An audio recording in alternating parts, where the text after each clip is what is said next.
Muy buenas noches, sean todos bienvenidos a un nuevo episodio de Debate Público, hoy día con el capítulo número 175 de emisiones. Vamos a tocar un tema dividido en dos segmentos, que es, por un lado, la coyuntura, y vamos a tocar también el tema de la doctrina Monroe, que se cumplen 200 años de la doctrina, que partió con una comillas, inspiración anticolonial por parte de los estados de Estados Unidos, cuando todavía no eran estados, para liberarse del yugo inglés.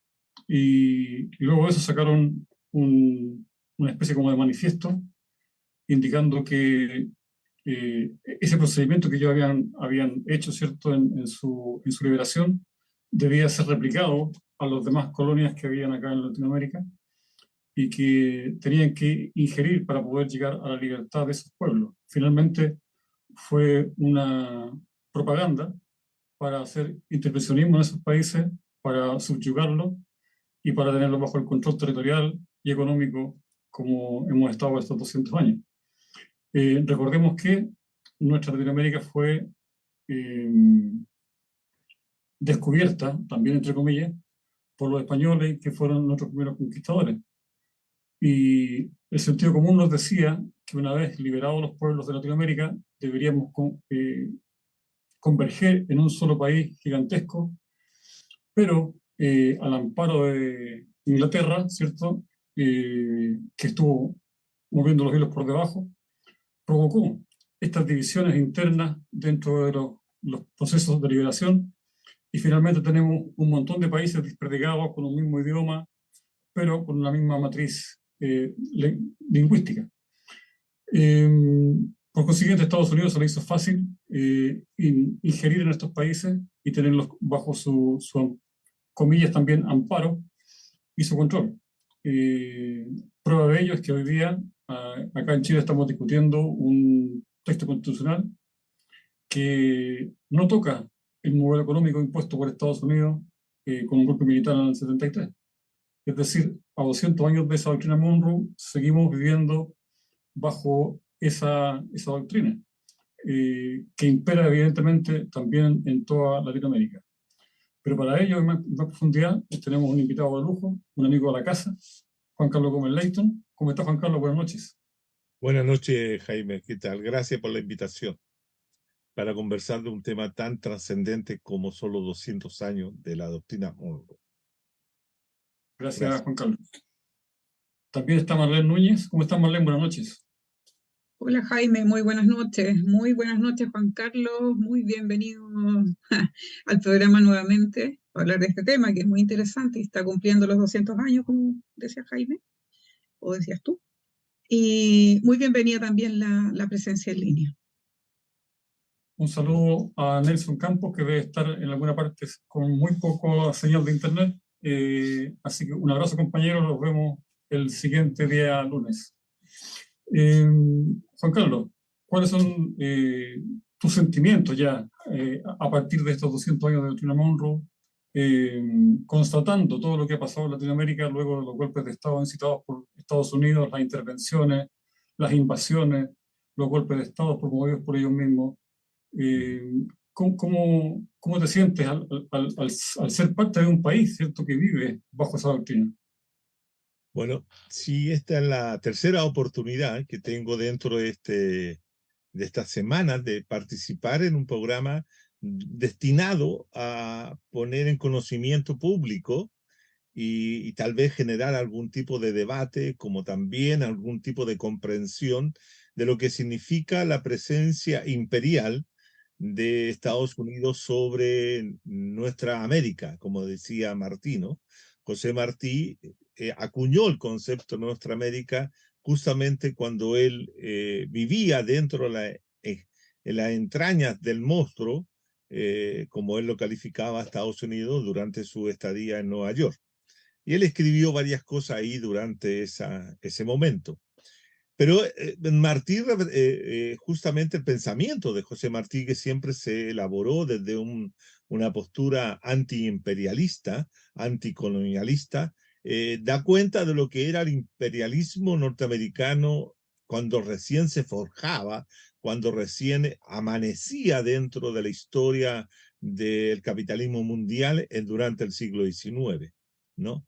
Posteriormente, ese capitalismo imperial norteamericano logra tener madurez y con mayor razón entonces se extiende no solo sobre América Latina y el Caribe, sino también sobre otros puntos del planeta.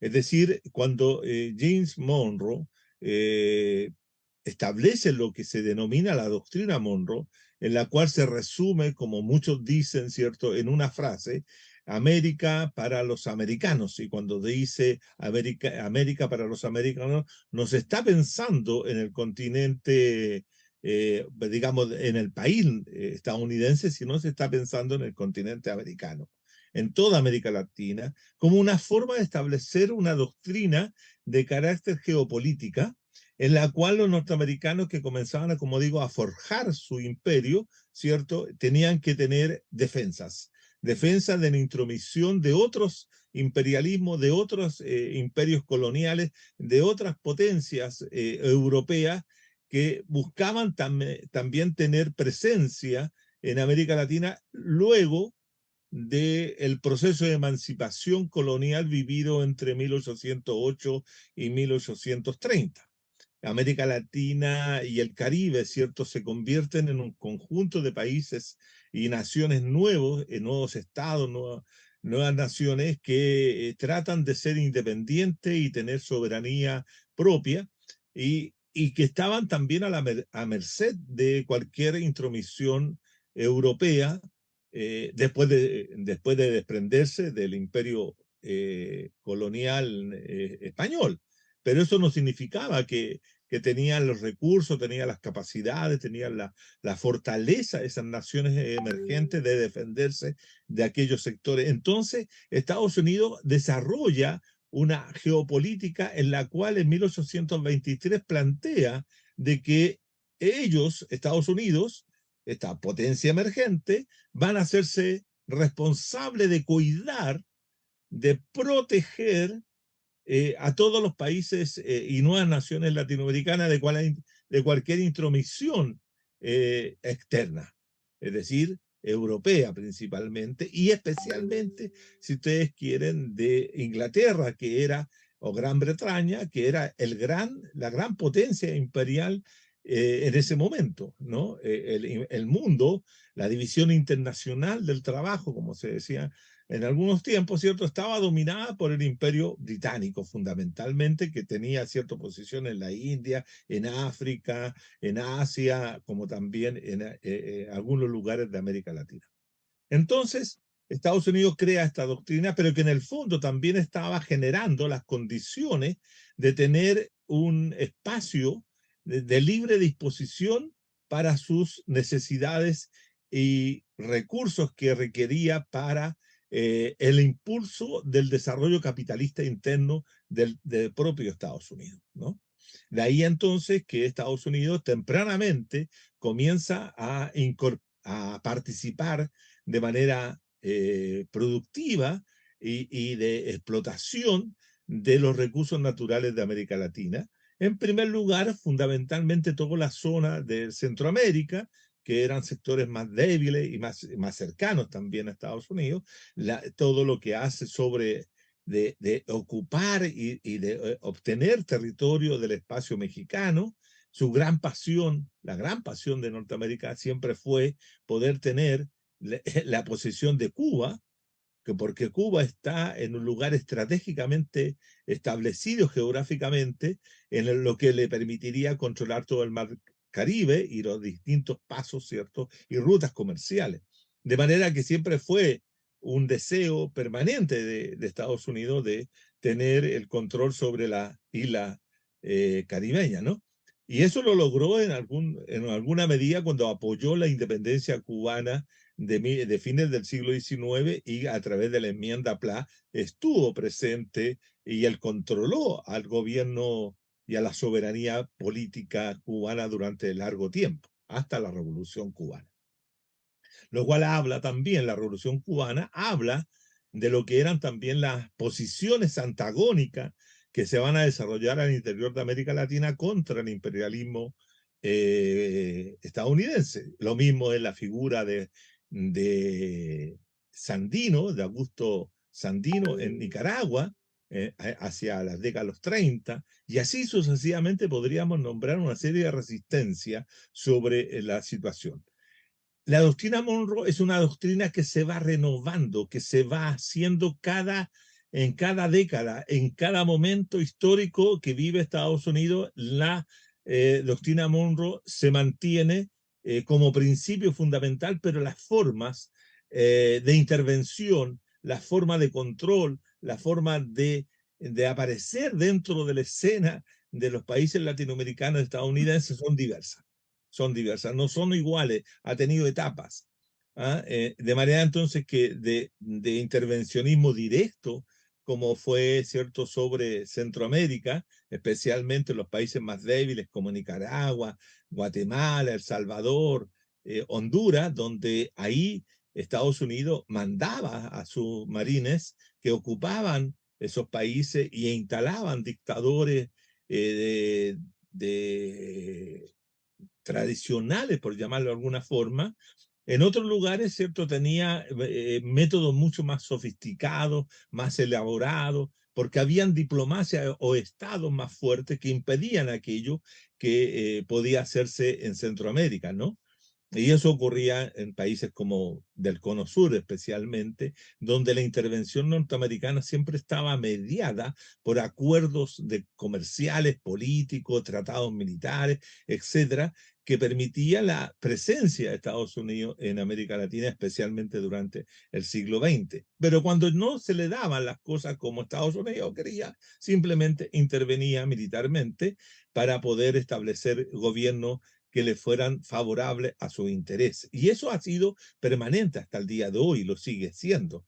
De manera que todos aquellos que somos anticapitalistas, todos aquellos que buscamos, ¿cierto?, que nuestros países tengan algún grado de soberanía sobre todo lo que tenga que ver con la economía, con lo que tenga que ver con los recursos naturales, con los bienes comunes, somos antiimperialistas y somos antiestadounidenses.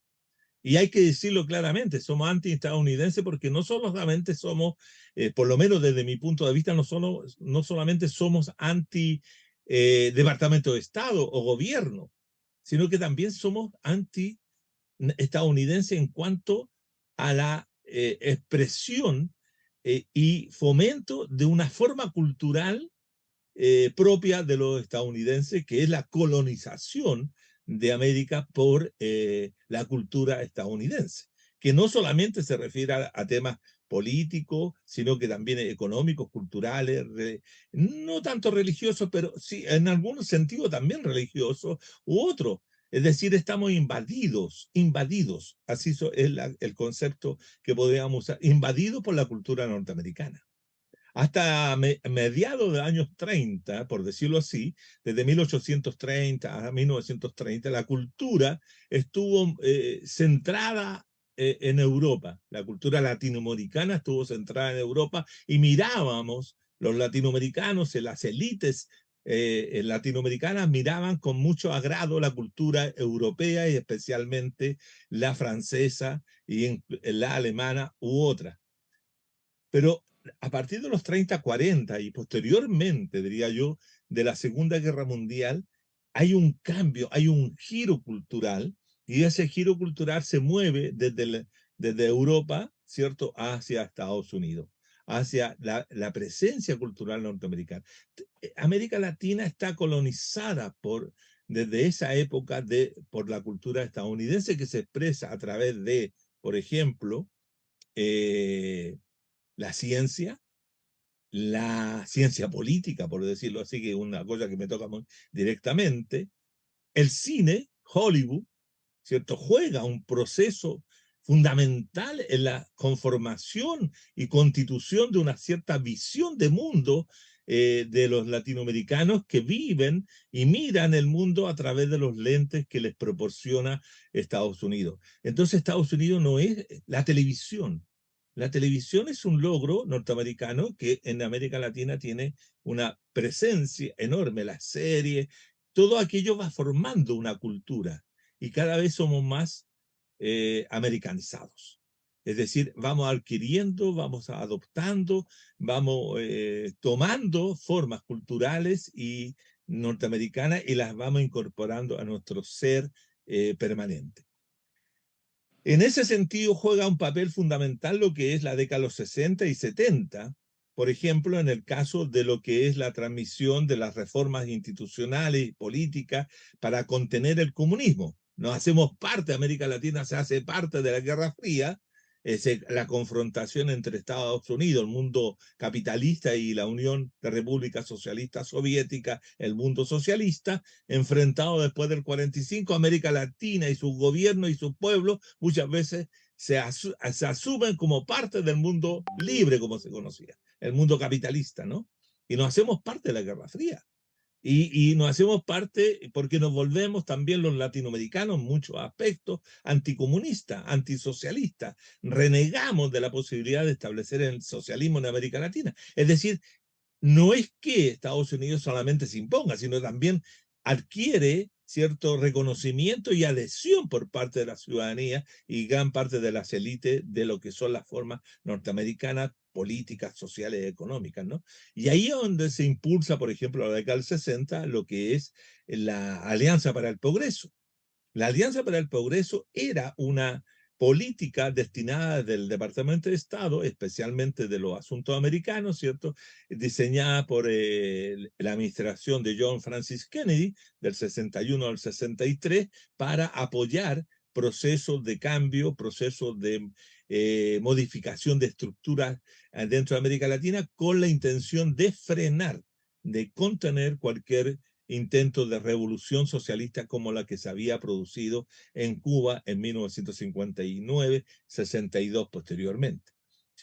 El hecho de que emerja Cuba socialista también genera un gran problema para Estados Unidos, porque eso le podía significar que todos los países latinoamericanos podían seguir el ejemplo de Cuba, y por lo tanto desarrolla lo que es la doctrina de la seguridad nacional, que es la parte militar de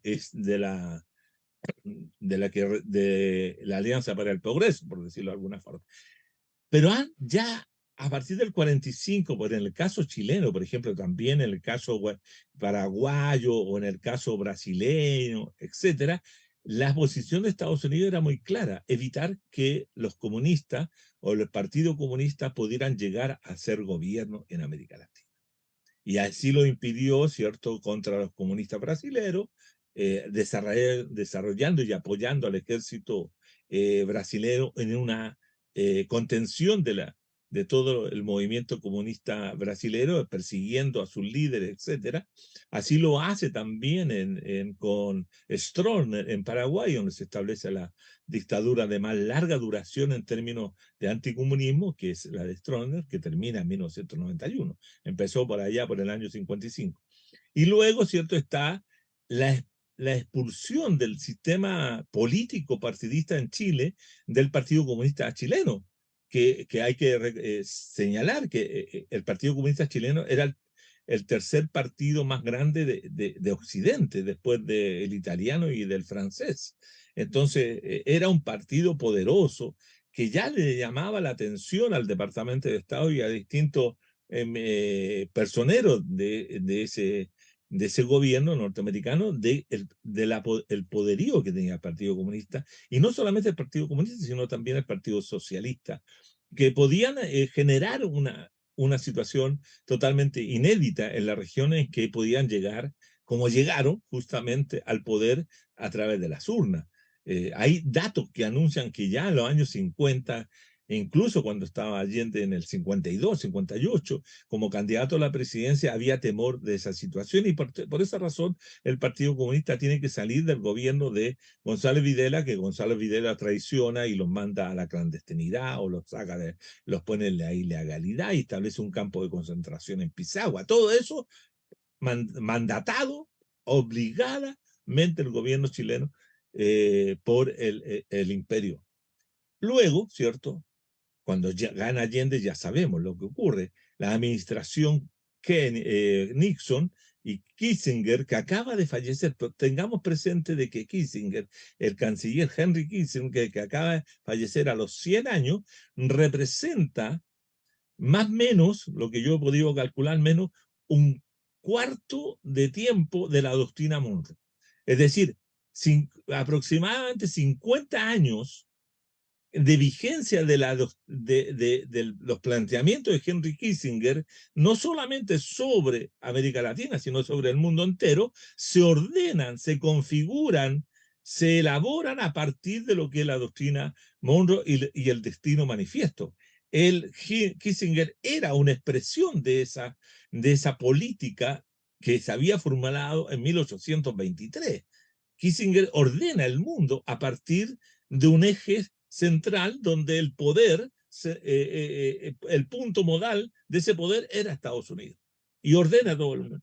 Todo el concierto internacional, todo el orden internacional de los últimos 50 años está ordenado, fundamental, hasta, diría yo, hasta el fin de la Guerra Fría, estuvo ordenado por los planteamientos y formas de observar el poder de Henry Kissinger. Y Henry Kissinger era un criminal, como muchos han denominado, porque él fomentó, desarrolló distintas guerras, distintas situaciones, distintas intervenciones de Estados Unidos en el periodo que le correspondió estar en la Casa Blanca, que fue del 69 hasta la renuncia de de Nixon. Pero Kissinger es el que elabora todo aquello. Y él tiene una presencia indudable en lo que es la construcción de la dictadura militar chilena, en lo que es la construcción de la dictadura militar de Videla, como también la uruguaya y la brasileña, y sobre todo lo que eso fue la Operación Cóndor. La Operación Cóndor está apoyada y yo diría financiada por Estados Unidos a instancias de Henry Kissinger, que veía en esas 4 dictaduras, ¿cierto? Su mayor aspiración, o mejor dicho, su mayor realización en el sentido de haber frenado el peligro del comunismo. Y por eso cuando vino a Chile, se entrevistó con el dictador, lo felicitó por eso. Y Pinochet siempre hacía gárgara de esa felicitación como que si hubiese sido algo tremendamente significativo. Claro que lo fue significativo para todos aquellos que defendían el capitalismo, pero no para las cientos de víctimas de la Operación Cóndor, como también de los chilenos caídos a partir del 73 gracias a la intervención norteamericana. Entonces, nosotros no podemos tener una mirada favorable de ninguna manera con la doctrina Monroe. Es más, hay que condenarla, hay que hacerla más visible, hay que denunciarla permanentemente. ¿Por qué? Porque también en las izquierdas latinoamericanas, el antiimperialismo se ha vuelto una pequeña fracción de posiciones, de sectores que tenemos esa posibilidad de denunciar aquello, pero el gran público observa con satisfacción el mundo norteamericano. Ayer solamente en Santiago de Chile, para decirlo así a todos los compañeros y compañeras que están observando en nuestra América, ayer solamente se llevó a cabo un desfile en la Alameda Bernardo Higgins, en la principal avenida de la ciudad de Santiago, un desfile al estilo Miami, al estilo Hollywood, al estilo norteamericano y donde se conmemoraban los 100 años de Walt Disney. Es decir, eso es colonialismo puro y sin ningún tipo de aspecto crítico con respecto a eso. Hemos ido incorporando cada vez más elementos del mundo norteamericano. La norteamericanización de América Latina es muy fuerte.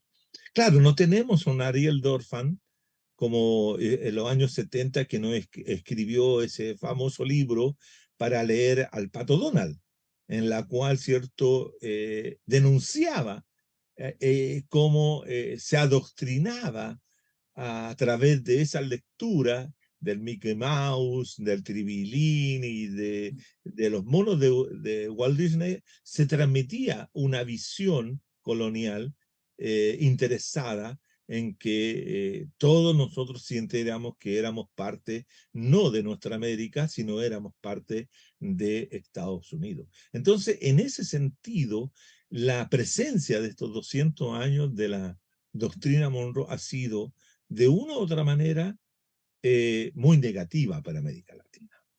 Muy negativa. A pesar de que yo digo esto porque creo que es necesario siempre decirle, a pesar de que los primeros contactos que hicieron nuestros libertadores o las personas que tomaron el liderazgo de la liberación, hicieron contacto con las colonias, con líderes de las 13 colonias que se habían recientemente emancipado de Inglaterra y de Gran Bretaña o del Imperio Británico en 1776. Por eso tempranamente nosotros tuvimos acá un cónsul que estableció relaciones diplomáticas con Chile a través del gobierno de José Miguel Carrera.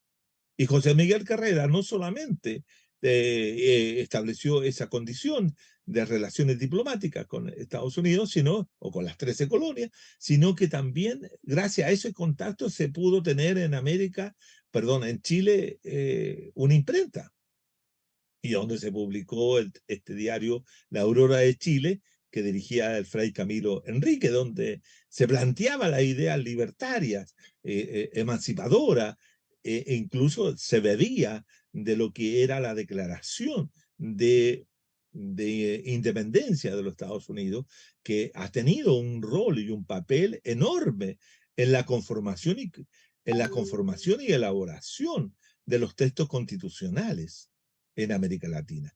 Todas las constituciones fundamentalmente del siglo XIX se elaboraron y se escribieron teniendo como referente a la Constitución de Estados Unidos y su declaración inicial de principios, ¿no? Entonces ha jugado un papel, pero posteriormente ha sido más nefasto que positivo. Y para muchos que son muy estadounidenses en su forma de pensar y actuar, consideran que es lo mejor que le puede pasar a América Latina, tener la sombra de Estados Unidos sobre nuestro continente. Nosotros consideramos todo lo contrario, y así ayer o antes de ayer la declaración de los pueblos de los diversos pueblos de América Latina lo decían y lo condenaban. Hay una declaración que anda dando vuelta por internet que es respaldada incluso por el expresidente Evo Morales, que condena abiertamente esa situación. Pero ahí están y siguen estando los estadounidenses generando, ¿cierto?, lo que un poeta chileno que es Nicanor Parra, como ustedes saben, el antipoeta, dijo que la modernización de Chile en el último tiempo había sido con M de McDonald's, y cada día nosotros somos más norteamericanos para actuar y pensar. Eso está ahí calando profundamente. La descolonización no es solo de lo que uno podría pensar el legado de España o de Europa, sino la descolonización tiene que ser contra Estados Unidos, es decir, librarnos de ese mundo que nos ordena, que nos genera una situación de admiración, etcétera, etcétera, etcétera, pero junto con eso nos explota, nos quita toda nuestra riqueza, etcétera, etcétera. Eso es lo que yo te podría decir, estimado Jaime, sobre esta conmemoración que coincide nuevamente con la muerte de Henry Kissinger, que también merece un análisis específico sobre el caso chileno, sobre todo, y del Cono Sur por la Operación Cóndor. Pero eso ya lo han hecho otras personas y lo han denunciado. Eso. Muchas gracias, Juan Carlos. Tomando algunas cosas de las que tú decías recién, no olvidar también el caso de la Gran Colombia, en donde se divide un país en varios trozos justamente para tener el control de Panamá y poder ejecutar ahí un canal, que era muy, muy útil para la geoestrategia de Estados Unidos. No olvidar las invasiones también a Panamá, ¿no? La invasión a Granada, por ejemplo. En fin, hay un montón de actos que Estados Unidos ha generado acá en Latinoamérica, producto de esta doctrina, de que este es su patio trasero, y finalmente América es para los americanos, ¿cierto? Para ellos mismos. Se creen dueños de todo este territorio. Hace poco más de un par de meses acá en Valparaíso estuvo Atilio Borón, y en una de las disertaciones, de las cosas que decía, consultaba cuántos centros de pensamiento hay en el país sobre Estados Unidos. En Chile no hay ninguno. Ninguno. Ninguno. Entonces hacía la pregunta inversa. ¿Cuántos creen ustedes? ¿Cuántos centros de estudio de Latinoamérica creen ustedes que hay en Estados Unidos? Muchos. Y tiraban una cifra. 100, Sí. 500, 300. Hay cerca de 10.000. Cerca de 10.000 centros de pensamiento de Latinoamérica en Estados Unidos. Entonces, evidentemente, estamos en clara desventaja al momento de la liberación, por lo menos de este colonialismo, ¿cierto?, del que hablaba. También desapareció hace poco Enrique Dussel. Hay que tomar en cuenta toda esa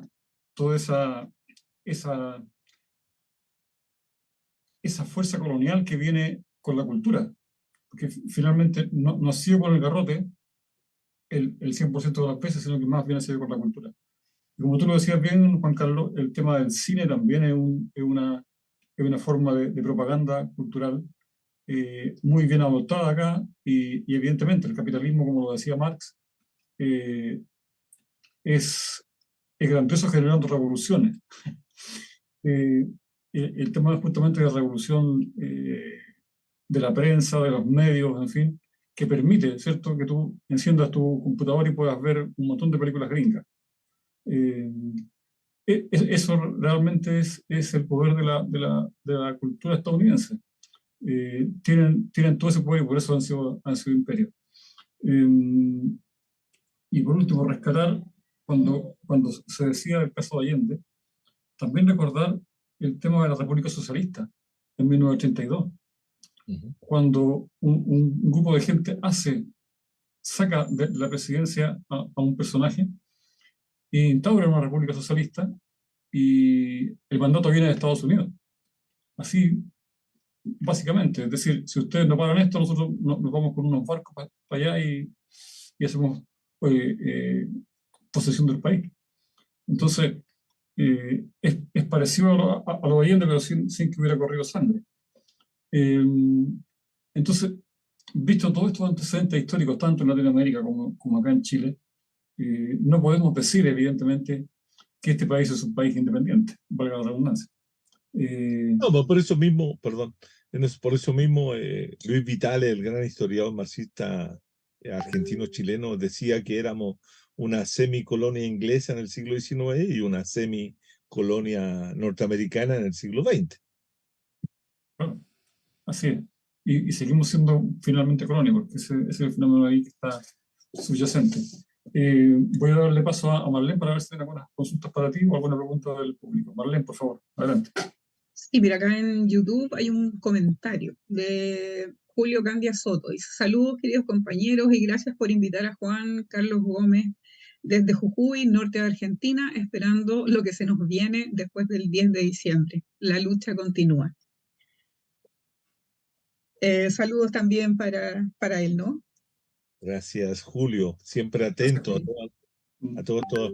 Él está ávido de saber noticias de Chile y no se pierde ningún programa de ninguna de estas redes de programas que hay, es cierto, no informales, sino que bien formales, pero alternativos, diría yo. Ahí, yo agregaría una cosa con respecto a lo que estábamos conversando, Jaime, Marlene, que es lo siguiente, que no lo toqué porque lo he tocado en otra charla, que tiene que ver con lo que significó el establecimiento de un acuerdo académico, político, cultural, económico, que fue el acuerdo que se estableció entre la Universidad Católica de Chile, previo, y esto hay que decirlo, que es previo a la reforma universitaria del año 67, fue casi 10 años antes de ese acontecimiento, en el año 1956, el Departamento de Economía de la Universidad Católica de Santiago establece un acuerdo de cooperación y de formación de un conjunto de estudiantes de economía chilenos en la Escuela de Chicago, en la Escuela de la Universidad de Chicago de Economía, que estaba dirigida en ese momento por una serie de profesores economistas que llegaron muchos de ellos a ser premio Nobel de Economía, como este señor Friedman, Milton Friedman. Friedman, como Milton Friedman, que llegó a ser junto con su señora premio de Economía, por el planteamiento que habían hecho sobre el tema del neoliberalismo o la recomposición del pensamiento neoliberal en la área económica, neoclásica, etc. Y ese acuerdo es tremendamente significativo para Chile, porque ese acuerdo fue a generar un cuerpo de hombres, fundamentalmente hombres, hay muy pocas mujeres, y esto habría que decirlo que es un proyecto esencialmente masculino y patriarcal, que es el proyecto neoliberal, que posteriormente, ¿cierto?, se pone en marcha casi 14 o 15 años después de ese acuerdo, en el año 1973. Es decir, 16 años aproximadamente después de ese acontecimiento se lleva a cabo la puesta en marcha de lo que es el modelo neoliberal, que al principio se hablaba de modelo. ¿Ah? Después se instaló la idea de que era un patrón de acumulación neoliberal, que es una forma de generar relaciones sociales, de producción, comerciales, etc. Y termina siendo hoy día lo que yo sostengo un tipo de sociedad, que es el tipo de sociedad en la cual nosotros y nosotros vivimos, que es la sociedad neoliberal. La sociedad neoliberal se proyectó, se pensó, se elaboró, se ideó, ¿cierto?, como una especie de utopía inicial por este grupo de economistas formados en Chicago, que hay una declaración bien interesante que dicen que ellos van a transformar no solo la Escuela de Economía de la Universidad Católica, no solo van a transformar la Universidad Católica, sino que van a transformar la economía del país y al país mismo, como también proyectarse esa transformación al resto de América Latina. Y si uno toma en consideración lo ocurrido en los últimos 50 años, uno observa de que ese proyecto pensado, ideado por ese conjunto de teóricos de la economía clásica y de pensamiento liberal, que posteriormente se conoce como neoliberal, pero que provienen incluso de la escuela Montpellerin y todas esas asociaciones, la escuela austriaca, de Hayek, y todo eso convergen y producen este tipo de sociedad que es la cual vivimos. Entonces, no solamente la doctrina Monroe tuvo esas invasiones militares que tú también señalas, sino que tuvo esta invasión de mentes y de conformación de ideología y de constitución de sujetos que van a dar origen a esta nueva sociedad que hemos vivido en los últimos 50 años, que es la sociedad neoliberal. Es la sociedad que pone al centro al individuo, ¿cierto? Reduce o intenta reducir totalmente al Estado en su intervención en todo aquello que pueda interrumpir el proceso de acumulación capitalista en esa línea, ¿cierto? Porque el Estado es visto como no solamente como un enemigo, sino un obstáculo para la realización de hombres y mujeres sobre el espacio territorial X, ¿no? Entonces yo tengo la impresión de que el golpe de Estado en 1973, a 50 años, no solamente fue un genocidio, sino que fue la fundación, la transformación, la constitución de una nueva sociedad, que es la que tenemos hoy. Y eso uno lo ve no solamente en Chile, también lo ve en países como Argentina, lo ve en Uruguay, lo ve en Brasil, lo ve en Paraguay, lo ve en Perú, en Colombia, en Ecuador y todo Centroamérica, incluso México, a pesar de gobiernos progresistas en algunos países que han intentado modificar, alterar ese tipo de sociedad. El único país, y esto lo sigo insistiendo, el único país que ha tratado y trata y sigue tratando de evitar esa configuración societal ha sido hasta ahora relativamente exitoso Venezuela, con todos los problemas que tiene Venezuela. Pero el único, el resto de los países latinoamericanos, todos, más o menos, siguen siendo países con estructuras de dominación y hegemonías neoliberales. Y eso también lo apreciamos en las universidades. Las universidades, ¿por qué Morón dice con justa razón que no hay? Porque las universidades dejaron de tener pensamiento crítico. Dejaron de tener pensamiento crítico. Por lo tanto, no tienen centros de análisis de las relaciones Chile-Estados Unidos o de la presencia imperialista sobre América Latina. No hay centros, pero sí los norteamericanos, estadounidenses, estudian mucho, mucho a, a América Latina.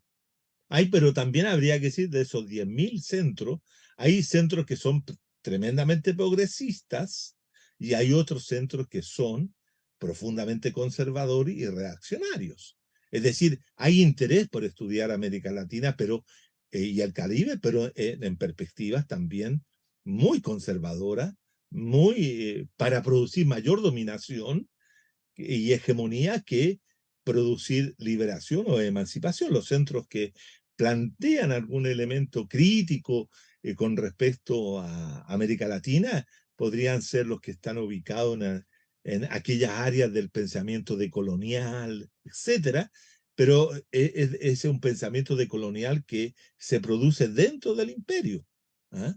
Y ahí hay una serie de cuestionamientos frente a ese pensamiento decolonial que se produce al interior de Estados Unidos. Y por último, habría que señalar también que nosotros poco y nada nos interesa estudiar en Estados Unidos. Eso habría que decirlo, ¿no? Poco y nada nos interesa. No tenemos una postura crítica. ¿Quiénes son realmente, uno debiera preguntar, quiénes son en Chile los antiimperialistas? Con pensamiento y con escritura y elaboración antiimperialista. Nosotros no tenemos. En Argentina pueden tener a Cohen, tienen al mismo Atilio, en Brasil tienen a Emil Sader, ¿cierto? Etcétera. Ahí podríamos nombrar, pero en Chile, ¿quién tiene una cosa? Es decir, mire, yo soy antiimperialista porque lo digo.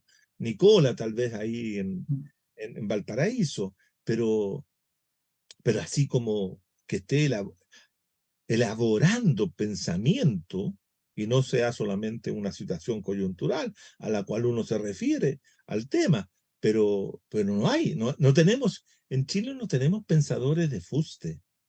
Tú nos recién nombraste a Enrique Dussel. ¿En Chile tenemos a alguien parecido a Enrique Dussel? Ni cerca. Ni cerca, nadie. Nadie.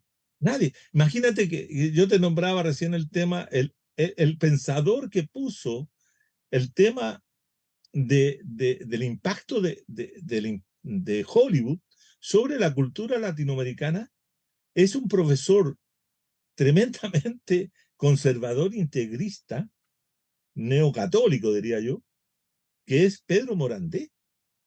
Y Pedro Morandé lo plantea como un problema de esa cultura sobre la cultura católica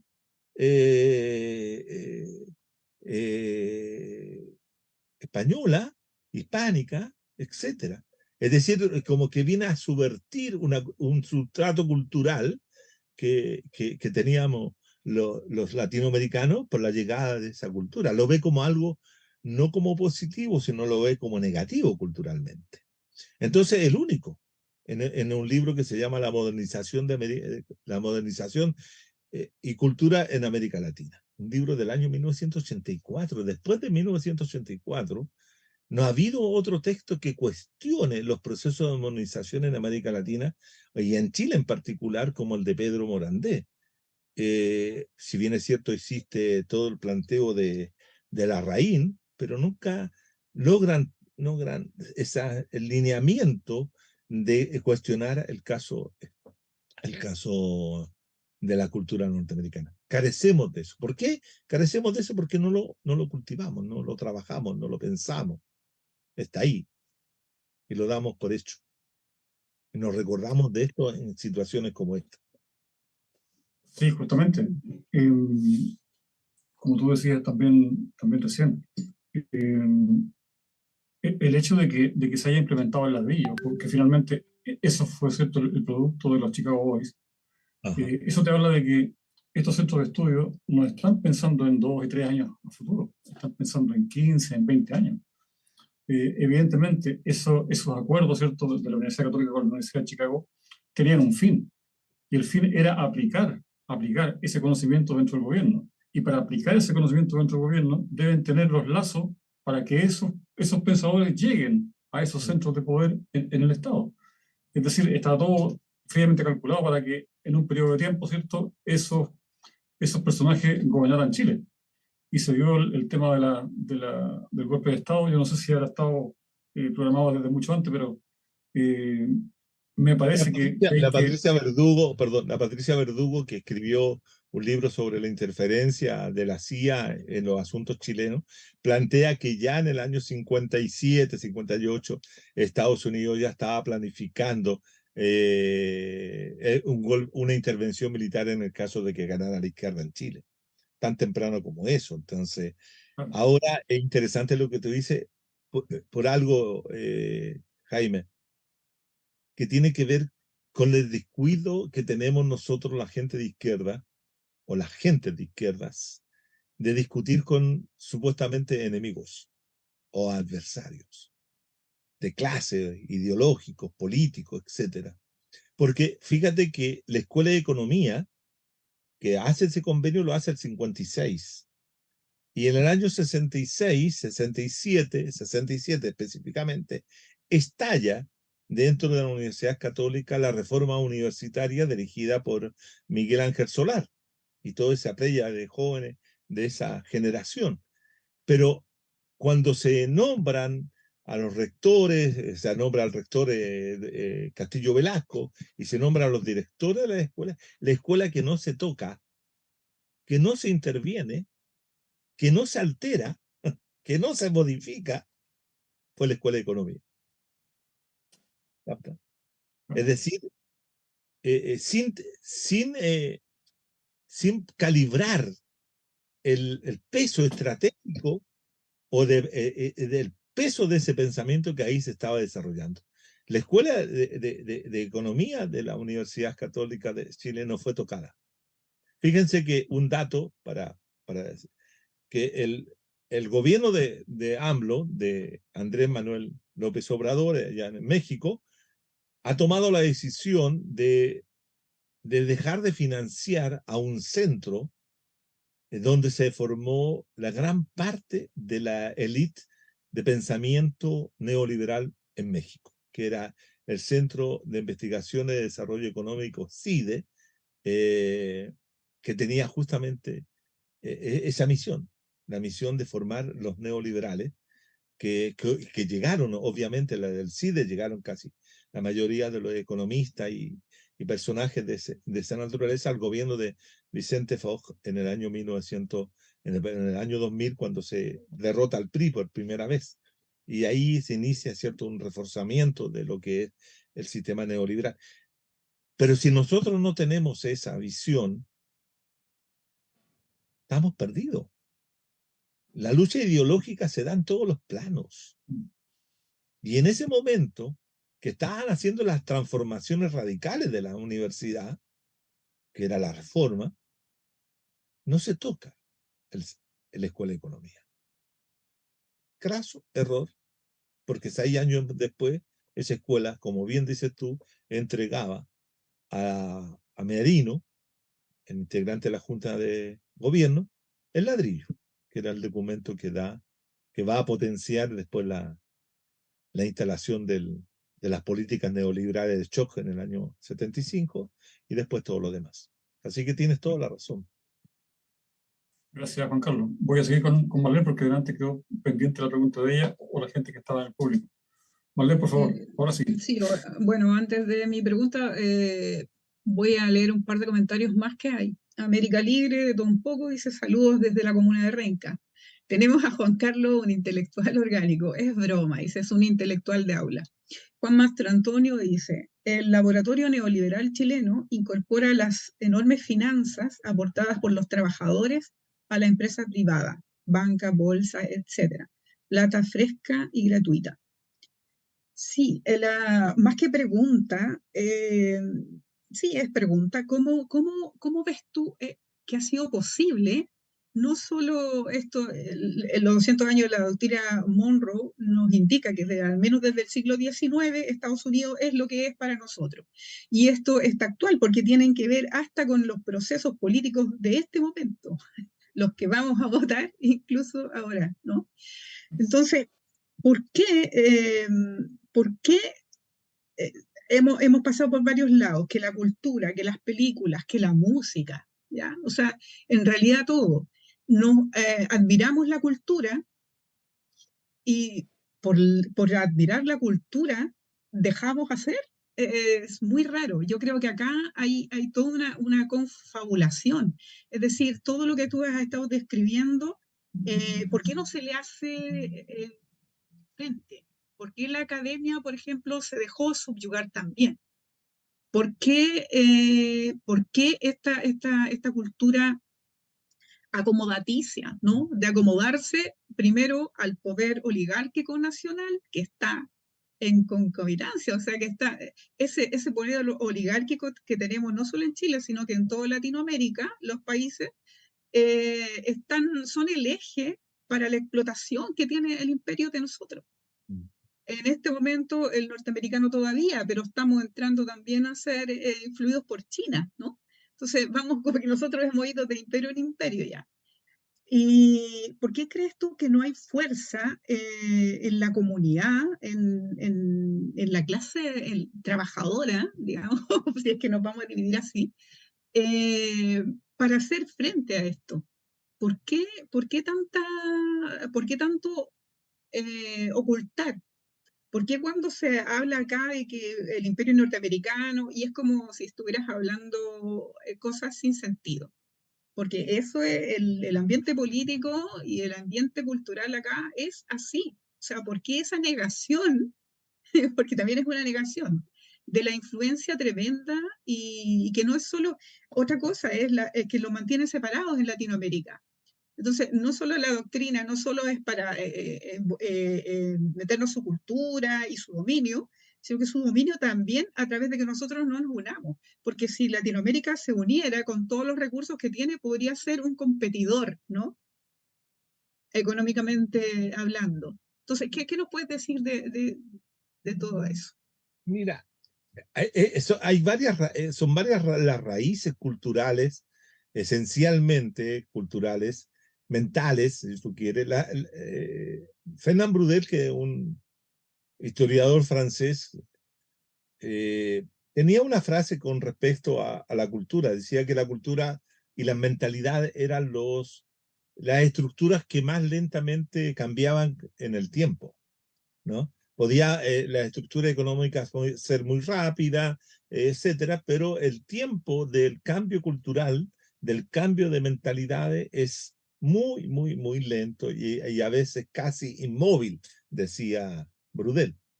En una cita colonial, si tú quieres, de la historiografía francesa, que en este momento recuerdo, ¿no? Pero el tema central es que mira, durante la década de los 60, en América Latina se discutió mucho por qué América Latina y el Caribe eran países dependientes, eran países no desarrollados, eran países no industriales, y eran sociedades duales, en la cual tenía una parte muy desarrollada y otra parte menos desarrollada, una tradicional y una moderna, etcétera, el dualismo estructural. Y siempre se encontraron explicaciones que tenían que ver con la cultura fundamentalmente. y que la cultura que nos tocó, por decirlo de alguna forma, producto de la colonización que hace de estos territorios, ¿cierto? España era el último bastión de una cultura tradicional medieval que no había experimentado de manera profunda ni categórica el proceso de reforma. Es decir, todavía la Iglesia Católica tenía una presencia cultural muy fuerte y eso, ¿cierto?, no hacía que la cultura, a diferencia de lo que era el mundo anglosajón, ¿cierto?, que estaba imbuida la cultura calvinista, en la ruptura, en el protestantismo, en la racionalidad distinta de que implicaba la modernidad europea, francesa, inglesa o lo que fuera, porque se había hecho una ruptura fundamental, que era la ruptura de Lutero. Lutero hace una reforma que es revolucionaria, si tú quieres, que termina con la relación mediada del hombre con Dios, ¿no? Porque no hablaba de la mujer, hay que decirlo, ¿no? Todos estos proyectos eran profundamente patriarcales, ¿no? Y Lutero, ¿cierto?, establece de que el hombre masculino, e incluso también, ahí lo dice en el caso de la mujer, pueden tener una relación directa con Dios sin mediación de los curas, sin mediación de, de los sacerdotes, de las órdenes religiosas, del Papa, en otras palabras. Y eso tiene, de acuerdo a algunos historiadores, algunos analistas de lo que es la formación y constitución de los Estados Unidos, que respaldan o que dan lugar también a la doctrina Monroe, tiene que ver con este hombre libre, con este sujeto libre, que llega a las tierras que no eran su propiedad, pero que él las considera que están vacas, o sea, están vacías, y las toma libremente.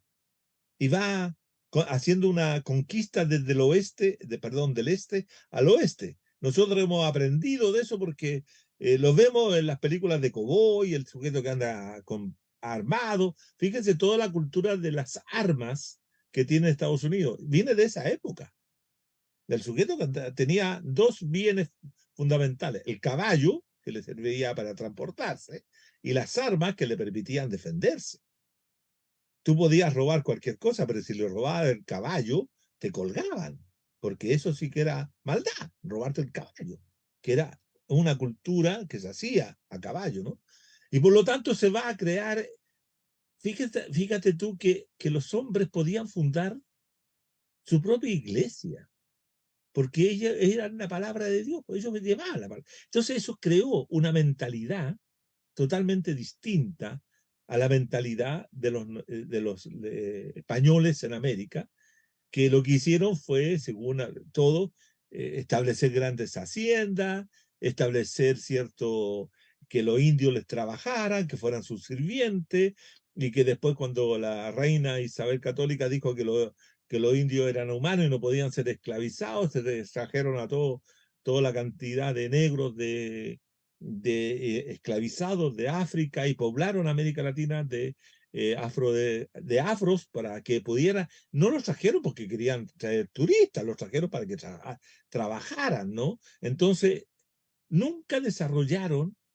y la propia corona española prohibía el desarrollo de industrias.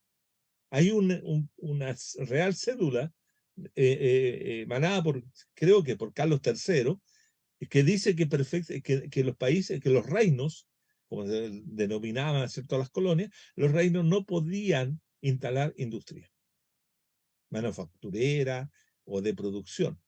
Entonces nosotros no fuimos industriales desde 1541 para adelante, no. No fuimos agrarios, productores de trigo, en el caso chileno, y antes de trigo éramos productores de cebo, es decir, engordábamos las vacas para sacarle el cebo y mandarla, ¿cierto?, para Potosí o para Perú, porque esos eran los grandes compradores de sebo para hacer las velas y alumbrar los procesos incluso de Potosí para las minas, ¿no? Entonces éramos países productores de bienes básicos. Y eso no cambió durante el siglo XIX. Y nuestras élites económicas, cuando hacen la revolución de independencia, fíjate que son influidos por Norteamérica, y muchos sostienen que el liberalismo anglosajón fue el que influyó para que se hicieran las revoluciones de independencia y se ordenara el Estado en las diversas naciones de América Latina. Pero sin embargo, mis investigaciones demuestran de que no fue el liberalismo anglosajón, fíjate, no fue el liberalismo anglosajón que tenía una mentalidad moderna que va a influir sobre las élites nacionales, sino que va a influir fundamentalmente la élite ilustrada, el pensamiento ilustrado de los fisiócratas. Te dirán, ¿quiénes son los fisiócratas? Los fisiócratas son un grupo de pensadores economistas del siglo XVIII en Francia que plantean que el único sector que produce riqueza es la agricultura y que los comerciantes y los industriales son actividades estériles que no producen, a diferencia de todos los economistas de la época, no producen valor, sino que el único que produce valor real, porque son economistas naturales, es el campo, es el agro, es la industria, la pesca, la minería, todo aquello que salga de la tierra, que se produce desde la tierra o de los recursos naturales. Entonces, ese pensamiento económico de los fisiócratas influye más que el liberalismo. Y por eso tú tienes que América Latina sigue siendo productora a lo largo y ancho del siglo XIX de productos de materias primas básicas. Es decir, desde el banano de la zona central, ¿cierto? El cobre, el salitre, el trigo, la carne, en el caso argentino, y así sucesivamente. Por eso un historiador excelente historiador económico marxista, que es Ciro Flammarion Santana Cardoso, dice, cierto, que habían en América Latina en el siglo XIX eran colonias agrarias, que eran productoras de trigo o eran productoras de bienes para el mercado, café, etcétera, azúcar. Pero nunca fuimos industriales. Mientras que Estados Unidos, desde el momento que se inicia el proceso de constitución de los estados que van a dar lugar a Estados Unidos de Norteamérica, van a plantearse el modelo industrial. La gran guerra de secesión, o la gran guerra, ¿cierto?, civil norteamericana, en 1863, etcétera, tiene, por cierto, como elemento central, y ha sido resaltado, la liberación de los esclavos en la zona sur de las colonias, Virginia, etcétera, ¿no? Pero no solamente era porque había una consideración humanitaria, no. La razón fundamental era que el norte en ese momento necesitaba mano de obra barata, eficiente, y le ofrecían a los negros que estaban en las plantaciones, ¿cierto? En un modo de producción, si tú quieres, añejo, como era el de las plantaciones, que era esclavista en plena época moderna, ¿cierto? Tenía que ser destruido y transformado en un sur industrial y moderno. Entonces, una de las formas de desestabilizar, de terminar con esa economía añeja, esclavista, ¿cierto?, era producir la liberación de los esclavos. Y los esclavos huían al norte. Y cuando huían al norte, ¿dónde se instalaban? En las grandes industrias que estaban iniciándose en Nueva York, etcétera, etcétera. Y de ahí se inicia el poblamiento hacia el oeste con la llegada de estos migrantes que venían de Irlanda, que venían de Italia, que venían de Alemania, de Polonia, que también traían mentalidad alguna mentalidad moderna, pero cuando llegaban y pisaban América, pisaban el territorio estadounidense, esos tipos dejaban atrás todas sus concepciones más fuertes, más tradicionales, y se volvían sujetos modernos. En América Latina nunca pasó aquello. Nunca. La industrialización fue un proceso casi forzado que tuvieron que llevar a cabo los estados, fundamentalmente después de la crisis del 29, de la gran crisis del 29. Entonces, te das cuenta que las formas de producir el proceso capitalista en uno y otro lugar fueron diferentes. Fueron radicalmente diferentes. Por eso lleva a Estados Unidos a tomar una posición de ventaja hasta el día de hoy con respecto al resto de América Latina. ¿Cuáles son los países más industrializados de América Latina? Y todos son países que vienen después de los 30. Argentina, Brasil, Chile, México, Brasil, Argentina, Chile, algunos países del orden andino. Pero, ¿por qué? Porque nosotros descansábamos, nuestras élites descansaban en la producción de monoproductos, ¿no? Ya sea el salitre, el cobre. En Argentina, el trigo, la plata. Brasil era un poquito más variado porque tenía más, ¿cierto? Tenía el palo Brasil, el café, el azúcar, etcétera. Pero los demás países, café, plátano. Ecuador, plátano. Posteriormente se incorpora el petróleo. Pero el grande productor de petróleo era México y está en manos de los norteamericanos. Hasta que llegó Cárdenas, Lázaro Cárdenas, y estableció la nacionalización, que fue la primera nacionalización de un producto explotado por compañías externas como Estados Unidos. Fue el primer acto, ese es un primer acto soberano de los mexicanos. ¿Ah? Pero que le permite a México hasta el día de hoy sostener su economía de una manera que no lo podría haberlo hecho si estuviera en manos de los norteamericanos. Y eso es así. Entonces, por eso el libro que yo nombraba recién, el de Pedro Morandé, que se pregunta por qué las modernizaciones en América Latina, las distintas fases de modernización han fracasado, han tenido ciertas trabas importantes. Él dice, el tema está que la modernización que nos trae el mundo europeo o el mundo norteamericano es totalmente contraria al sustrato cultural de América.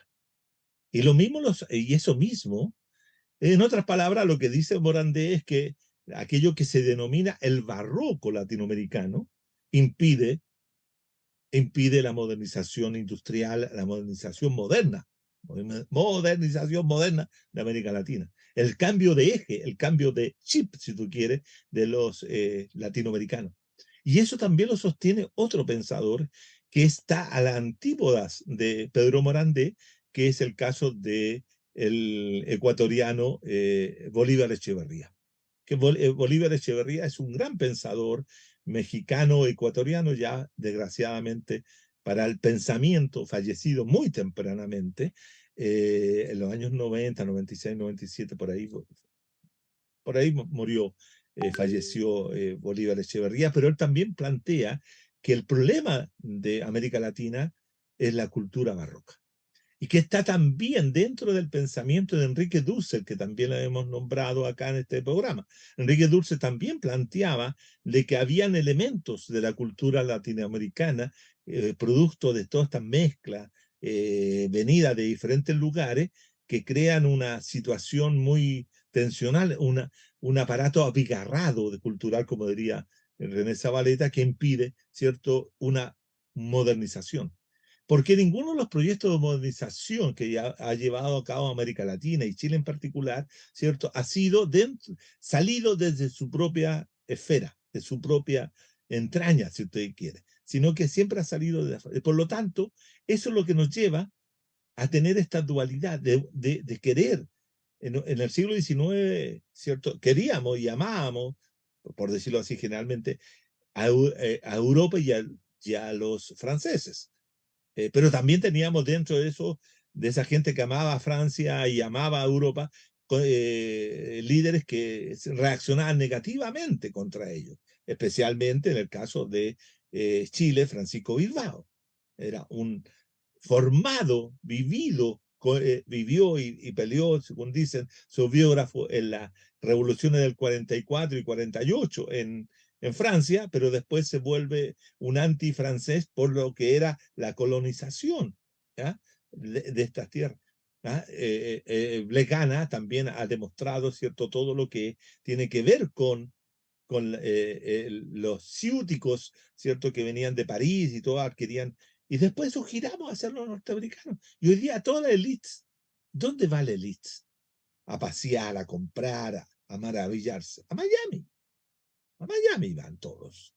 Todos van a Miami, ¿no? Entonces, ese es el nuevo referente. El nuevo referente es Miami, es San Francisco, etcétera. Porque allá se bebe, se abreva, como dicen los mexicanos, se abreva de la cultura norteamericana y queremos ser cada día más norteamericanos. O sea, ¿dónde hace cine Pablo Larraín? En Norteamérica, pues. ¿Dónde es premiado Pablo Larraín? En Norteamérica. ¿Por qué? Porque su cine no es el cine de Raúl Ruiz. ¿Capta? Es el cine a la norteamericana. ¿Capta? Entonces, eso es lo que va haciendo esta colonización, esta norteamericanización de nuestra cultura.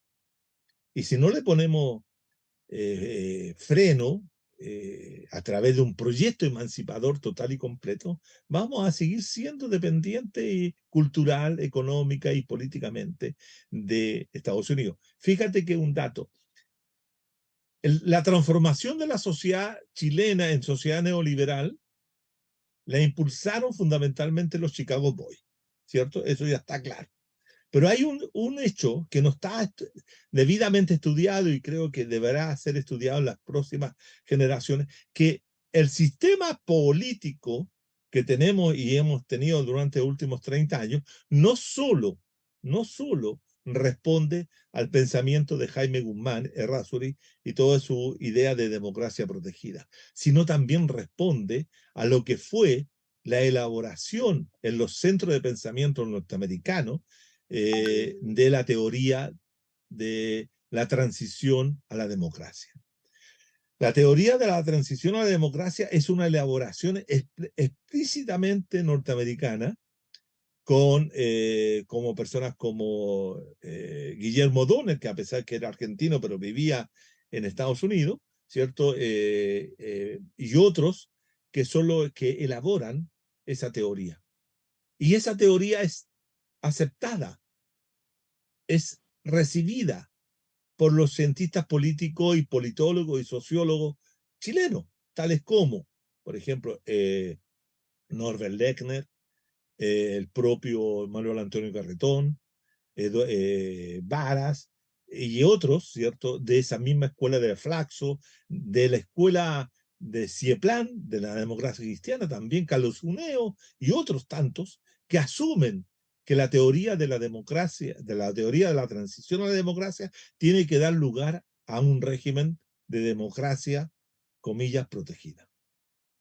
Y eso se instala, las democracias protegidas se instalan para poder llevar a cabo perfectamente todo lo que es el modelo de sociedad neoliberal. Es decir, Estados Unidos no solamente interviene en lo económico, sino también interviene en lo político. Y hay un dato. Cuando Pinochet hace el plebiscito del 88, que estaba establecido en todos los... Hay una declaración del jefe de uno de los jefes del Departamento de Estado, el día antes del plebiscito del 5 de octubre, señala que le manda un recado a Pinochet, diciéndole que Pinochet tiene que reconocer. Estados Unidos se vería muy bien agradado si Pinochet reconoce el resultado que tenga el plebiscito, sea a favor o sea en contra. Es lo que está diciendo, tenga cuidado. Hasta aquí lo hemos tenido en cuenta, pero si usted no quiere seguir o quiere seguir, mejor reconózcalo porque va a tener problemas con el Estado. Estados Unidos interviene. Hay un reciente libro que en este momento no me recuerdo el autor, pero que tiene que ver con la intervención de Estados Unidos en la configuración de la famosa transición chilena que son estos últimos 30 años. Y por eso Marlene tiene razón cuando dice que Estados Unidos está observando este proceso constitucional. Y sin duda que después vamos a descubrir de que Estados Unidos no estaba ni con la propuesta A ni con la propuesta B, porque las dos podían traer problemas de continuidad de su modelo exitoso. El modelo chileno para Estados Unidos es exitoso. Eso lo han reconocido todos los presidentes, todos. El único que no lo reconoció con gusto fue Jimmy Carter por consideraciones a las violaciones de derechos humanos que producía el régimen militar, pero todos los presidentes norteamericanos han felicitado, señalado y colocado a Chile como un ejemplo de realización de las cosas correctas, porque han seguido el modelo. Incluso Barack Obama, cuando estuvo en Chile, dijo lo mismo, que Chile era el mejor pupilo de la escuela, el mejor alumno, el mejor que merecía los mejores reconocimientos, porque en ese momento Chile era visto como una maravilla y sigue siéndolo, ¿eh? Sigue siéndolo, aunque no lo digan hoy día, pero sigue. El mismo Milei ha señalado muchas veces que lo que quiere él hacer de Argentina lo que mismo que han hecho los chilenos. Entonces sigue siendo Chile modelo a seguir. Y eso se debe también a la fuerte influencia de los norteamericanos. Gracias, Eso, Juan Carlos. Sí. Retomando un poco lo que decías delante de la guerra de secesión de Estados Unidos, efectivamente, Lincoln libera a los esclavos, no por un tema humanitario como la mayor cantidad de gente conoce, sino que es justamente porque del norte se estaba impulsando un proceso de industrialización. Y además la venta de algodón que provenía de los estados del sur favorecía a Inglaterra. Entonces ese era un nexo que todavía se mantenía como colonial con Inglaterra y por eso necesitaban cortar ese lazo. ¿Por qué? Porque el país crece en la medida en que se vuelve proteccionista, en la medida en que crea su industria nacional, cierra su frontera, empieza a cobrar impuestos a los productos extranjeros, ¿cierto?, que compitan con la industria nacional, y por eso Estados Unidos se hace grande. Inglaterra lo mismo, son los mismos, la misma fórmula, que después te dicen, ¿cierto?, que para que sea grande tienes que ser abierto al libre comercio, tienes que bajar tu frontera, sacar tu impuesto a los productos. Claro, esa es la forma que nos vendieron para tenernos subyugados. Entonces, esta doctrina Monroe no es solamente, como se dice, una doctrina económica, es social, es cultural y es además militar. militar y político. Además militar, claro, político. Mira, Entonces, fíjate que un dato anecdótico, si tú quieres. El gran estadista, como lo presentan algunos, el primer autoritario de Chile, como le llamo yo, que es Diego Portales, tempranamente le escribe a su amigo Sea, con cual se escribía permanentemente, y todos los elementos del pensamiento de Portales los tenemos gracias a las cartas que le escribe a su amigo Sea. Él advierte de los peligros que tiene la doctrina Monroe para las nuevas colonias, para las nuevas naciones, mejor dicho, de América Latina. Porque Portales era un convencido de que Chile, como era comerciante, en primer lugar, no era oligarca terrateniente, sino que Portales era mercader, era comerciante. Y por lo tanto él decía que para poder fortalecer el desarrollo económico chileno tenía que tener una gran marina mercante. Y que esta doctrina, ¿cierto?, era peligrosa porque le impedía a los países latinoamericanos tener esa potencia marítima. Entonces lo advertía tempranamente, 1826-24, por ahí donde está la carta a Sea de Portales. Cosa que posteriormente la oligarquía, tan admiradora de Portales, y como hay algunos por ahí que andan diciendo de que el fantasma de Portales todavía anda dando vuelta por Chile a partir de la revuelta, que Rodrigo Calmi tiene dos textos sobre ese tema, sobre el fantasma portaliano.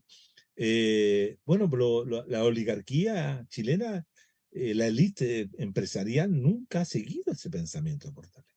Todo lo contrario, lo ha desvirtuado, lo ha puesto en el tacho de la basura porque es contrario a todo lo que es el planteamiento que tú acabas de decir. Portales era un proteccionista porque buscaba la creación del mercado interno. Por solamente la creación del mercado interno permite el desarrollo de las fuerzas productivas al interior de un territorio dado o de una nación. En caso chileno, el mercado, ¿cierto?, estaba constreñido, era un mercado cautivo, porque la gran mayoría de las personas vivían encerradas en las haciendas, o si no, después vivían encerradas en las oficinas salitreras o los campamentos mineros, pero no había un mercado creciente, ¿no? Y solamente vino a haber mercado creciente y la articulación de un mercado nacional que bajo el sistema de proteccionismo durante la industrialización sustitutiva de importaciones a partir de los años 30 en adelante.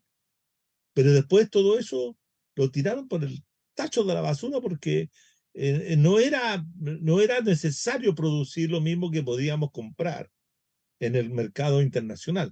Ahí donde se explica la alianza entre el gran capital extranjero, internacional en distintas áreas, capital mercantil financiero, como también extractivista, y las élites chilenas que estaban y apoyaban eso, y la purga que hubo al interior de la élite chilenas dominantes, dirigentes empresariales, de terminar con la burguesía industrial. Aquí hay una purga que no ha sido tampoco estudiada ni analizada a fondo, que termina con todos los industriales chilenos. ¿Cómo se termina la industria? No es que de la noche a la mañana desapareciera por arte de magia, no, fueron destruidos por el capital mercantil y el capital financiero. ¿Cómo fueron ahogados? No les prestaban plata, no les prestaban dinero para que pudieran reproducirse ni comprar, les cerraron los mercados, etcétera. Entonces, hay una lucha social, política, económica y cultural en la cual, ¿cierto?, los empresarios industriales nacionales fueron destruidos por esta oligarquía financiera, mercantil, que se toma el control del Estado a partir del año 75 en adelante y los destruye. Entonces, todo eso tiene que ver y todo está enlazado con esta doctrina que estamos señalando y con ese proceso que tú también estabas marcando del proteccionismo norteamericano que va a dar lugar a esa gran potencia industrial que es Estados Unidos en todas las áreas. Gracias, Juan Carlos. Voy a pasar con Marlene porque estamos medio pasaditos ya del tiempo. Marlene, Siempre un par de minutos para nos pasamos del tiempo, estimado. apreciaciones, Marlene. Bueno, minutos de despedida. Agradecer primero que nada a Juan Carlos la presencia acá y por toda la información que nos da a nosotros y a la comunidad que nos ve. En relación al tema, bueno, es complejo, ¿ah? Es decir, creo que hay que seguir batallando nomás y encontrando la manera de cómo queremos vivir. No sé si sea la industrialización, creo que hay una cuestión que hacer entre todos. Es decir, aquí hay una pelea parecida a la de los, no sé, a como de posiciones irreconciliables, ¿ya? Yo creo que independiente, si queremos zafar de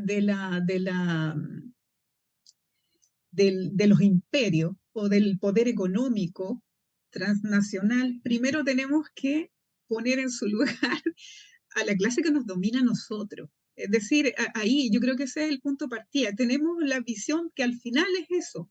Tenemos siglos de esa subyugación. Entonces va a ser muy difícil salir adelante. Pero creo que la tarea que está pendiente y que es de cargo de todos nosotros es controlar el abuso que nos hace la oligarquía nacional. Y ahí tal vez con el hilo de los poderes que todavía hay, que reminiscencias de lo industrial, tal vez con esa gente podríamos hacer algo, ¿no? O sea, o poder coordinar, porque eso le haría bien al país, pero con la conciencia que tiene toda la gente en este minuto, el 18 de octubre en adelante, todas esas salidas a la calle y todo lo que hubo en ese tiempo, habla de que hay, si bien no hay completa conciencia política de quién nos tiene más subyugados, ¿no es cierto?, que otro, lo que sí hay mucha conciencia de que si la economía tiene que estar al servicio de nosotros, pero sin destruir la naturaleza. Yo creo que por ahí también es otro camino súper importante de tener en cuenta. Y a pesar de la diversidad de nosotros, tenemos que aprender a querernos. Creo que eso es una cuestión, parece tan simple y tan así liviana, pero no, es muy importante que tenemos que aprender a, más que a tolerarnos, a querernos, para poder construir algo juntos. De lo contrario, vamos a seguir pasando, me parece a mí. Eso, muchas gracias otra vez, Juan Carlos, por haber estado acá. Gracias, Marlene. Juan Carlos, tu partido de cierre. Sí, como palabra al cierre. Sí, yo diría que en este actual momento que estamos viviendo en el 2023, ¿cierto? Yo creo que todos los proyectos modernos que tuvieron vigencia durante un tiempo del siglo XX especialmente, tienen que ser revisados y tienen que ser actualizados en la proyección de lo que es hoy día la crisis de civilización. La crisis de civilización supone pensar una nueva alternativa que no es la que ya se han practicado en los últimos años, las últimas décadas, los últimos siglos, porque no dieron el resultado que se esperaba. Y en América Latina especialmente tenemos que ponernos de acuerdo cómo nosotros los americanos, como nos llamábamos antes del proceso de emancipación, los americanos, ¿cierto? Volviéramos a ser un pueblo unido, en la cual la cooperación, la solidaridad y el compartir elementos comunes nos permiten, ¿cierto?, enfrentar ese cambio civilizatorio con mayor esperanza.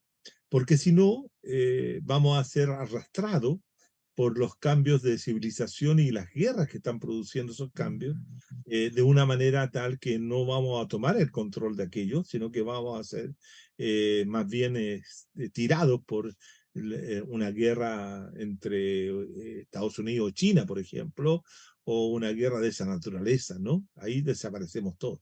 Entonces, en ese aspecto, recuperar nuestro sentido americano propiamente tal, y no estadounidense, ese es el punto, porque Estados Unidos es parte del problema, no es parte de la solución. Entonces eso tenemos que tenerlo claro. Ahora quedamos pendientes muchas cosas con respecto a la coyuntura y veremos si tenemos la oportunidad antes del 17 o después del 17 volver a conversar. Yo le agradezco la oportunidad, así que gracias por invitarme nuevamente a este debate público. 175, maravilloso número. Así que mucho. Me alegro que hayan llegado a este número. Gracias. Juan Carlos. Gracias, Juan Carlos. Eres un invitado aquí de la casa ya. Evidentemente tendremos la oportunidad de seguir conversando sobre los temas de coyuntura, pero que no se pierda esta sensibilidad, porque el tema que acabamos de tocar, que es la doctrina Monroe, es coyuntural. O sea, si no entendemos que los procesos constitucionales, como tú antes lo dijiste, tenían un sesgo de colonialismo, es no querer ver las cosas. Es decir, teníamos un proceso anterior en el cual teníamos la prohibición de revisar tratados de libre comercio. Y esos tratados, evidentemente, la mayoría eran con Estados Unidos, o el más grande era con Estados Unidos. Y luego ahora teníamos 12 bordes, entre los cuales también estaban los tratados y las cosas. Entonces, si alguien se pierde, la doctrina Monroe es coyuntura. La doctrina Monroe está presente hoy día. La doctrina Monroe es el tema de la AFP. La doctrina Monroe es la ley laboral. La doctrina Monroe es el tema de la falta de vivienda en el país. La doctrina Monroe es que no somos dueños de nuestros recursos naturales. En fin, todo esto es doctrina Monroe y está trabajando hoy día bajo suelo acá en el país. Así que es totalmente coyuntural a 200 años de la implantación de esa doctrina.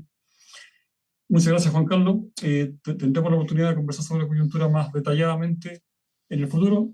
Muchas gracias también a ustedes, a toda la gente que nos comentó también en Facebook y en YouTube. Interrumpo. Sí, adelante. Vamos a hacer. Es que, a ver, Juan Carlos quiere hablar de coyuntura antes del 17 de diciembre. Eso. Así es que tal vez podríamos hacer un especial, porque el lunes que viene está con la clase de historia.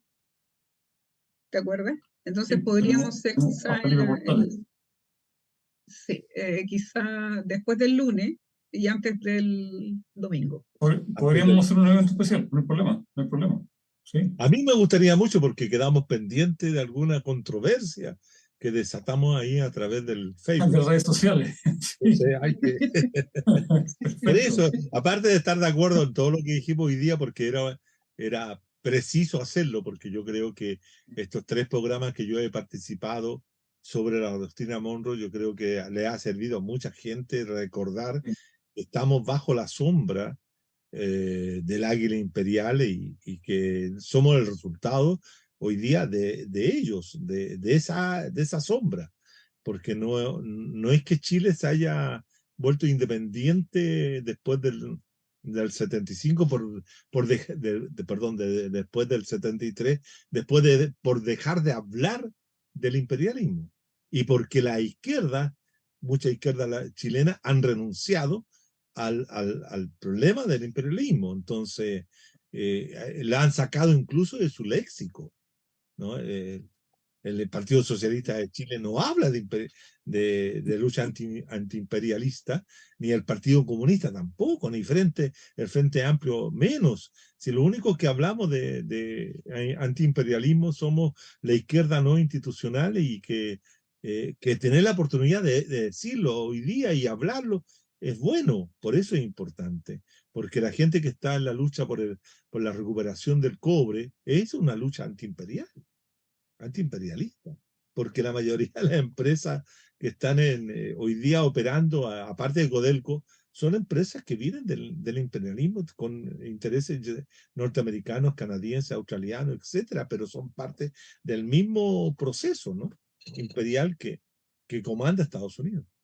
Así que gracias nuevamente por estar y poder decir esto, pero tenemos que hablar de la coyuntura porque está muy buena.